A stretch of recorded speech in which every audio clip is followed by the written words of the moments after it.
और पूर्व मंत्री हरक सिंह रावत के घर ईडी की बड़ी छापेमारी की गई। छापेमारी के बाद पहली बार न्यूज 18 से हरक सिंह रावत ने खास बातचीत की है। क्या कुछ कहा उन्होंने, सुनिए। कल ईडी ने आपके आवास पर भी छापे की कार्रवाई की, क्या कुछ रहा, क्यों यह कार्रवाई की गई? देखिए, मेरी खुद समझ में नहीं है, क्योंकि अचानक जब कल ईडी के लोग आए, मैं तो सो रहा था सुबह, कल परसों रात को एक शादी से लौटा था, तो उन्होंने मोबाइल ले लिए, फिर तलाशी लेने लगे सब पूरे घर की। तो बच्चे तो मेरे बाहर गए हुए थे, फिर उन्होंने अलमारियां वगैरह सब खूंखा ली, तो 3.5 लाख रुपया उसकी अन्नों की अलमारी में मिले और 28 से 29 हजार जो भी होगा लगभग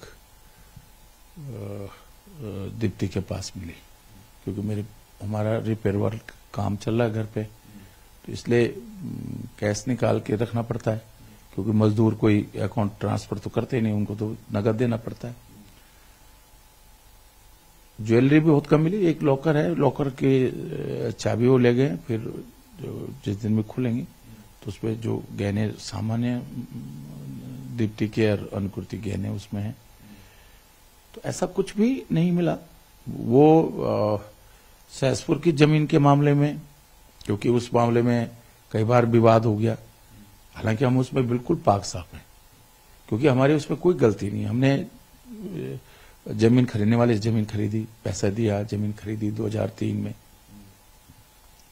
उस पर एक बार एसआईटी की जांच हुई निशंक जी की 2011 में, फिर उसके बाद उस पर 2016 में जब हरीश राव जी से मेरा वो हुआ, तो तब उस पर जांच हुई। तो आज तक जब एक बार जांच हुई थी 2011 में, तो मामला हाई कोर्ट तक गया था, तो हमने दिल्ली के डॉक्यूमेंट्स हाई कोर्ट में लगाए, तो जो पुलिस की चार्जशीट थी वो निरस्त हो गई।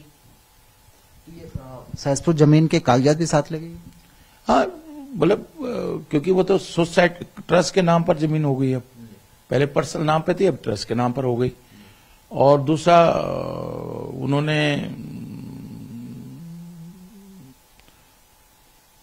श्रीनगर भी गए, तो वहां भी कुछ मिला नहीं, तो उन्होंने फिर बिजनेस के बारे में पूछा, तो हमने कहा भाई डीएमएस है, डीएमएस है। और हमने धीरे धीरे 2012-13 से धीरे धीरे कभी बाउंड्री बनाई, कभी पिछले 20 सालों में कभी बाउंड्री बनाई, कभी कुछ बनाया, फिर लोन भी है, लोन लिया। तो और दूसरा कि हमने जितना बनाया उतना लोन लिया, हमने जो हमें शेयर डालना था हमने डाला। मेरी यूनिवर्सिटी की जो है जैसे 70 लाख, जैसे क्योंकि बैंक जैसे माना 10 करोड़ का प्रोजेक्ट है, तो बैंक 75% देता है लोन, 25% खुद को लगाना पड़ता है। तो मैंने बल्कि जब भी जरूरत पड़ी, मेरी बहन हुई, किसी 2 लाख, किसी 3 लाख, जैसी जरूरत होती थी, जो 25% जो हमको लगाना है, तो उसके लिए हमने लोन लिया। ईडी का एक्शन क्या पाखरो टाइगर सफारी मामले में हुआ या कुछ और भी कारण? अब मुझे खुद समझ भी नहीं आया, क्योंकि उन्होंने पाखरो टाइगर सफारी के मामले में पूछा, तो मैंने कहा भाई वो जनरेटर के लिए पूछा। मैंने कहा भाई जनरेटर, उस समय कोविड का समय था, और जनरेटर, मैं सच भी बता रहा हूं कि मुझे जानकारी नहीं थी कि संजन जी ने जैसे ये जनरेटर कहां से भिजवाए। इन्होंने क्या क्या सवाल आपसे किए ईडी ने?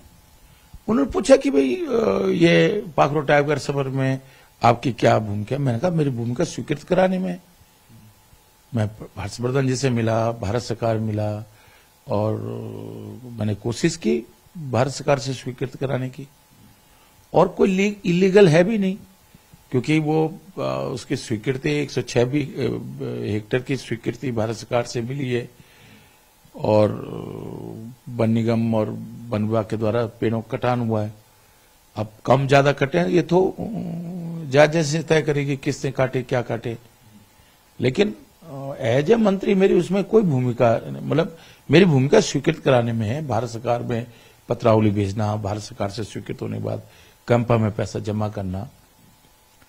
मैं साइड विजिट पे भी गया कई बार, देखता था भी काम कैसे चल रहा है, क्वालिटी ठीक है कि नहीं है काम की। लेकिन बाकी एज ए मंत्री मेरी कोई भूमिका नहीं है। मेरे इंटरेस्ट लेते हैं, मेरे विधानसभा क्षेत्र है कोटद्वार, और जो बुजुर्ग बाघ हो जाते हैं वो भोजन नहीं कर पाते, वो बच्चों को खाते हैं। फिर शिकार तो हिरन और जंगली जानवर शिकार तो नहीं कर पाते, वो फिर वो बच्चों को खा रहे हैं। तो मैंने सोचा कि भाई हमारे जो कॉर्बेट से लगे हुए गांव हैं, उन ये जो बुजुर्ग बाघ हो जाते हैं, अस्वस्थ बाघ हो जाते हैं, ये जब शिकार नहीं कर पाते हैं तो वो इस तरह फिर बच्चों को नियाला बनाते हैं। अभी क्या है सर, ईडी ने कुछ पूछताछ के लिए बुलाया है या कुछ आगे की प्रक्रिया? नहीं, अभी तो कोई नहीं, अब वो जो भी भेजेंगे, अभी तो ऐसा कुछ भी नहीं है। क्या लगता है?